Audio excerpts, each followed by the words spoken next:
Kas teadsite, et 2/3 kõigist Porsche sportautodest pakuvad endiselt sõidurõõmu?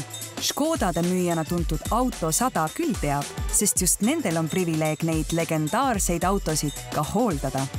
Porsche Classic leping, mida on maailmas ainult sisuliselt mõnikümmend, annab tegelikult selle, et me oleme autoriseeritud neid remontima, parandama, hooldama ja selle templil, mis sinna raamatu soolsammusse läheb, tegelikult on ka väärtus.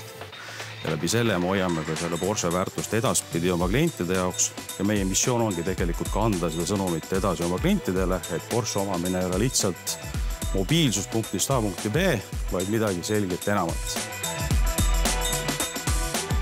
Auto 100 on konkurentsivõimelisim kaubandusettevõtte 2024. Kas nad pälvivad ka aasta ettevõtte tiitli, selgub 2. novembril. Vaata auhinnagala ülekannet kell 21.35 Eesti Televisioonis.